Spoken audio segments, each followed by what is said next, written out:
Baik, kami minta tanggapan saudara terdakwa, saudara Haris, atas keterangan saksi ini. Apakah benar? Apakah ada yang keberatan terhadap keterangan saksi? Dan yang keberatan itu yang mana? Yang tidak benar yang mana? Itu aja. Nggak usah ya semuanya diulas. Kalau keberatan kan nanti saya tulis di kesimpulan. Ya, makanya yang mana? Yang mana? Ya, saya cuma ingin menambahkan aja. Saya pikir terima kasih kepada saudara saksi, Pak. Oh, ini mau bertanya? Ya, mau menegaskan aja. Enggak, jangan keterangannya tadi. Keterangan saksi yang tadi yang sudah diterangkan di sini, itu saudara setuju nggak? Atau ada keberatan atau ada yang salah? Ada yang saya setuju, ada yang tidak setuju. Yang tidak setuju, yang keberatan yang mana? Itu saja. Pertama soal ada beberapa. Pertama soal YouTube saya, Pak saudara saksi. Satu, saudara YouTube itu posisinya saya pikir jelas. Saya adalah pengelola channel YouTube itu, Pak Luhut. Jadi saya mengundang Fathia dan juga Owi, perwakilan dari 9 organisasi yang membuat visa. Kalau tadi Pak saudara saksi menyampaikan kenapa saya tidak mengakses Pak Luhut, saya bisa telepon, betul. Saya punya, kalau nggak salah dua nomor Pak Bapak ada sama saya. Jadi itu betul. Jadi saya bisa akses, tapi saya tidak akan mengakses Bapak karena itu bukan saya yang tulis. Itu yang nulis. Saudara tolong keterangannya ya, jangan saudara membuat pernyataan. Keterangan saksi tadi itu yang mana yang tidak benar? Ya, itu supaya saya mau kan tadi ada yang betul, ada yang tidak betul. Yang tidak betul. Yang tidak betul saya sampaikan itu. Ya. Satu.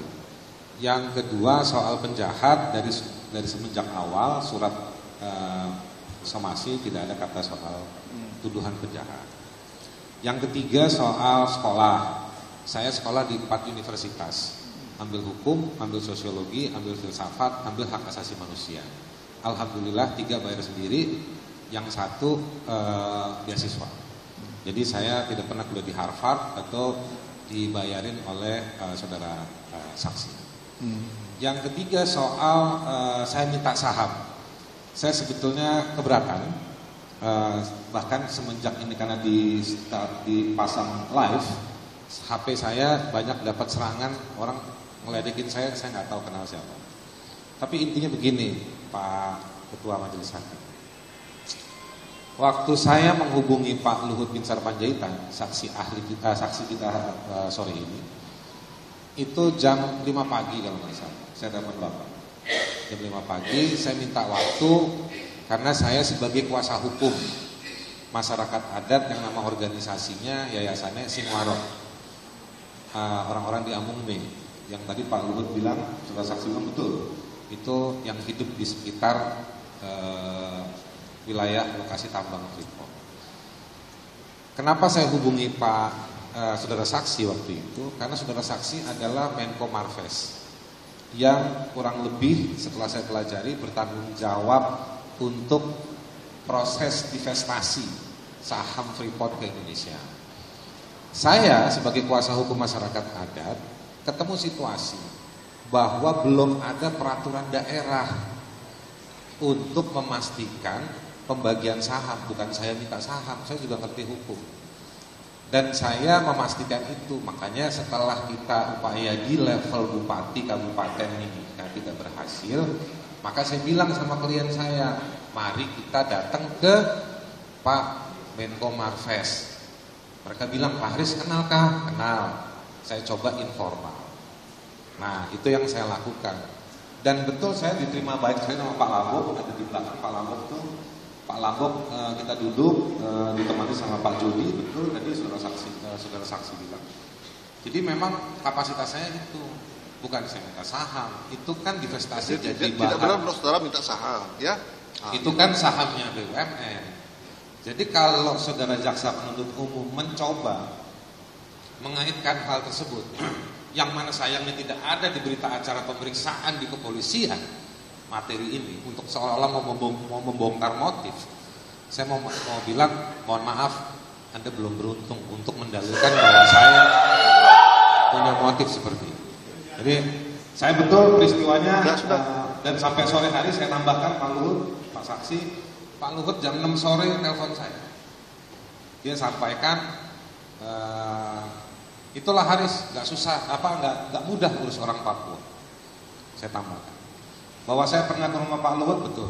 Waktu itu saya minta mau ketemu di kantornya, saya diundang ke rumahnya untuk membicarakan salah satu curhatan komplain salah satu purnawirawan yang namanya dikait-kaitkan dengan kasus pelanggaran HAM. Dan saya ditegur. Jadi Pak Luhut sebenarnya fungsinya mediasi. Mau membantu kira-kira di purnawirawan itu dengan saya, tapi saya menjelaskan. Selebihnya memang kenal sudah lama, sejak tahun 2013 Pak Luhut juga minta saya bantu untuk pembebasan Kapol Papua ketika Bapak jadi Kepala Staf Kepresidenan dan kemudian menjadi Menko Polhukam. Lalu waktu Bapak bertanggung jawab untuk menyelenggarakan simposium penyelesaian pelanggaran HAM tahun 65, saya dipanggil juga. Saya diminta untuk menyusun konsep. Saya kirim ke salah satu staf Bapak konsepnya, Ibu Eski Suyanto. Jadi semua jejaknya ada. Selebihnya ada obrolan informal. Jadi saya memang tidak dalam kapasitas menyampaikan laporan ini kepada saudara saksi. Tapi saya juga sudah sampaikan di surat perjawab dengan pengacara Pak Saksi, di belakang itu ada Pak Junifer Girsang, soal latar belakang saya. Lalu juga karena saya pernah investigasi di Intan Jaya, ada panjang situ penjelasannya, tapi saya punya latar belakang sendiri. Dan kita juga mengajukan untuk pertemuan dan pembicaraan, bukan cuma klarifikasi ke YouTube. Saya bisa pahami psikologi saudara saksi kalau bilang kenapa saya harus datang ke YouTube-nya. Tapi saya juga menawarkan untuk bertemu dan menjelaskan latar belakang tersebut. Saya pikir seperti itu. Majelis Hakim yang terhormat, terima kasih banyak pada proses hari ini. Meskipun saya punya banyak protes sama Bapak janganlah nyebut-nyebut perempuan sebagai simbol. Perempuan itu nggak baik, Pak. Ya, perempuan lebih kuat dari kita laki-laki. Terima kasih banyak. Silakan saudara Fathia. Silakan saudara Fathia. Ada yang mungkin keterangannya yang saudara tidak benar menurut saudara. Terima kasih majelis dan juga Pak Luhut sebagai saksi korban di sini. Saya punya beberapa poin yang telah saya catat. Ada 4. Yang pertama bahwa terkait soal kata-kata ada bisa dibilang bermain tambang, itu adalah terdapat pada riset dan bukan menyasar kepada individu ataupun secara personal kepada yang bersangkutan, yakni adalah Luhut Panjaitan. Dan di dalam riset tersebut juga jika memang Pak Luhut membaca, itu sudah ada keterangan-keterangan sumber-sumber data yang kita dapatkan, yang tadi sebenarnya beberapa diantaranya itu sudah diberikan kepada hakim anggota, hakim ketua dan juga jaksa untuk bisa dilihat dan juga dari beberapa sumber-sumber surat perusahaan lainnya. Dan selain itu juga di dalam riset tersebut kita juga meminta banyak sekali keterbukaan informasi publik kepada beberapa lembaga ataupun perusahaan terkait soal proses tambang terjadi di Papua. Lalu yang kedua, bahwa apa yang dibicarakan di dalam YouTube tersebut atau di dalam konten tersebut itu tidak bisa terpisah dari kepentingan publik, di mana pada akhirnya riset tersebut juga menjadi sebuah barang publik yang bisa diakses oleh siapapun, dan juga ini merupakan salah satu tujuan dari organisasi masyarakat sipil yang tergabung dalam riset tersebut, di dalam kajian tersebut, untuk menjalankan fungsi sebagai watchdog dan juga untuk memperlihatkan bagaimana situasi pelanggaran HAM di Papua. Bahwa yang kita tahu hari ini di Papua sedang terjadi konflik dan juga pelanggaran HAM yang masif, di mana belum ada keadilan bagi warga Papua dan banyaknya kematian-kematian yang diderita oleh para masyarakat sipil seperti Pendeta Yeremia, dan juga banyak sekali kemiskinan dan bahkan penggusuran yang mengakibatkan 60.000 pengungsi internal ataupun internally displaced persons, di mana itu terjadi secara keseluruhan ataupun mayoritas di susuran Sungai Derewo, di mana itu adalah konsesi tambang yang sedang kami bicarakan di dalam riset tersebut dan juga di dalam YouTube. Maka ini harus menjadi kepentingan publik bersama. Ini dalam konteks jangan saudara yang di luar ini ya. Lalu yang ketiga terkait saudara, dengan kata penjahat. Dalam konteks keterangannya selaku. Saya mau lanjutkan ini terkait kata penjahat. Saya mau artinya yang ditanggapi yang masalah keterangan. Iya. Ini saya mau menjelaskan. Terkait dengan kata penjahat, tidak ada sama sekali saya merefer ataupun merujuk bahwa kata penjahat yang dimaksud adalah terhadap saudara Luhut Binsar Panjaitan. Bahwa setelah kalimat bermain tambak sampai dengan ke menit 18 di kata penjahat itu sama sekali tidak ada kaitannya dengan pembahasan atas Luhut Binsar Panjaitan. Maka dari itu tidak ada sama sekali kaitan kata penjahat dikhususkan kepada Luhut Binsar Panjaitan, melainkan dengan bahasan-bahasan lain yang berkaitan dengan perusahaan-perusahaan yang terlibat dalam pelanggaran HAM di Papua. Lalu yang keempat atau terakhir, saya ingin mengucapkan kekecewaan saya sangat besar terhadap bagaimana tertutupnya sidang ini dan juga bagaimana terhambatnya para kuasa hukum saya untuk masuk ke ruang sidang dan bahkan adanya privilege khusus yang diberikan kepada banyak sekali protokol-protokol yang akhirnya mengakibatkan keluarga saya, kuasa hukum saya dan bahkan teman-teman kantor saya tidak bisa melihat bagaimana sidang ini berlangsung dan harapannya di sidang berikutnya tidak ada lagi kejadian seperti ini dan mohon kepada hakim untuk bisa tegas agar semua orang yang mau menonton sidang ini bisa masuk ke dalam ruang sidang dan tidak ada diskriminasi. Terima kasih.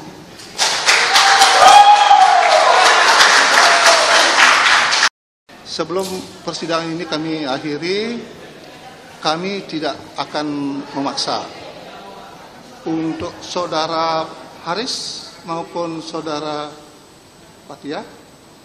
Ada yang mungkin mau disampaikan kepada saudara saksi, semisalnya ya, selaku manusia ya, kita mungkin ada hilaf. Sesuatu yang hilaf itu sesuatu yang semua orang pasti ada ya kehilafan. Ya mungkin dalam kesempatan ini ada keinginan untuk minta maaf kepada saudara saksi. Kalau ada, kami tidak akan memaksa. Kalau ada, silakan. Kalau tidak, ya. Dan saudara saksi juga apakah menerima, kan begitu. Itu aja. Bagaimana? Makasih majelis. Saudara saksi Pak Luhut, saya nggak ada niat mau nyerang pribadi Bapak nggak. Bahwa Bapak merasa bahwa ini terserang secara pribadi, ya saya minta maaf sampai di sini. Tapi apa yang saya sampaikan, pertama saya broadcasting dan saya memilih topik dalam YouTube saya itu saya punya standar. Nah teman-teman ini laporannya saya baca pada 3 aspek Pak saudara saksi Pak Luhut. Ada 3, satu soal isi laporannya, yang kedua sudah dipublikasinya. Yang ketiga ini pribadi atau bukan. Karena waktu saya ngelola YouTube saya, banyak orang yang datang punya kepentingan pribadi Pak Majelis, minta bayar saya, mau bayar saya. Tapi saya juga nggak mau, karena saya punya batasan-batasan. Ya, baik. Saya juga punya constraint tekanan pada diri saya. Karena yang saya bahas ini adalah orang-orang yang saya kenal. Beberapa nama yang disebutkan itu bukan hanya Pak, tetapi juga ada satu yang juga saya kenal. Sebelum pihak Pak Luhut Binsar Panjaitan menegur saya, ada juga yang menegur saya, dan saya temui dan diskusi 2 hari 2 malam dengan pihak tersebut. Nah, tapi sekali lagi bahwa ini kenapa poin tersebut ingin saya mau bilang bahwa ini terkait dengan kepentingan publik Pak. Bapak punya historisitas personal. Tapi saya juga punya historisitas terhadap apa yang saya kerjakan, terutama soal di Papua. Saya baru pulang dari Intan Jaya kebetulan waktu itu. Saya lihat orang Intan Jaya, saya baca datanya, saya baca kesian. Dan saya memberanikan diri untuk memberikan penimbangan. Saya tahu bahwa hubungan saya sama Bapak secara perkawanan, secara komunikatif rusak. Tapi saya ambil resiko ini. Jadi persidangan ini pun sudah saya bukan cari musuh sama Bapak. Tapi saya sedih lihat orang Papua. Itu masalahnya. Mereka naik ke gunung 2 jam. 8 distrik mereka. 3, 4. Gak ada yang ngurus. Pengungsi. Dan itu ada berita di sana, ada tentara. Buat Anda semua yang menganggap saya nangis, saya bukan minta ampun. Silakan hukum saya. Saya menganggap panggung ini adalah tempat saya untuk menyuarakan. Kalau Anda nangis karena Anda ketahui orang Papua, Anda keluar dari persidangan. Saya nggak takut sama siapapun untuk bicara soal keadilan kemanusiaan. Udah sering saya mau ditembak. Ya.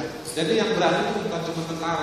Silakan kalau saudara, intinya sudah saya baca. Ya. Orang yang apresiasi sama anak muda. Saudara, tapi cukup bukan ruang diskusi. Ya. Saya nggak minta proses persidangan ini diadili. Bapak tadi datang dengan satu posisi yang sangat gentle, soft, terbuka, ingin kebenaran. Ya udah, saya akan bukan. Ya, nanti hakim akan nanti menilai. Tapi saya ingin mau mengatakan, persoalan saya bukan persoalan soal komisi Bapak, soal cara Bapak bicara. Enggak, Pak. Kalau cuma itu saya sering ngomong sama Bapak. Jadi persoalannya persoalan publik. Ya. Mari kita selesaikan secara publik dan beradab. Kira-kira, makasih. Cukup ya. Ya, saya sudah tangkap saudara. Saudara Fatia tidak ada. Ya, baik. Kalau saya menangkap dari saudara Asar ya, Asar saya sudah tangkap. Sepertinya sudah menyampaikan sesuatu kepada.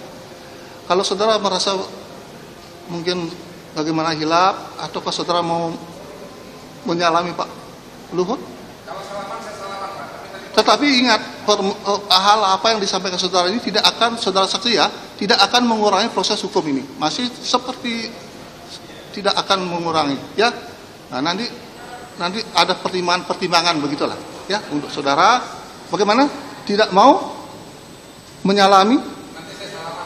Oh, di sini loh, di sini di ruang sidang ini, jangan. Jadi saudara tidak mau di sini, salaman. Nah. Saudara Pak, saudara.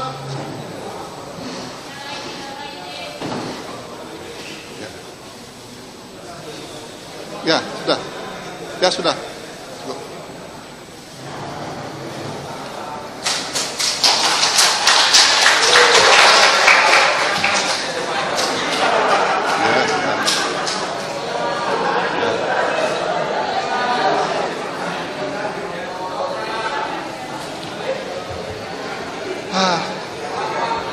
Baik, oleh karena pemeriksaan saksi hari ini sudah selesai ya.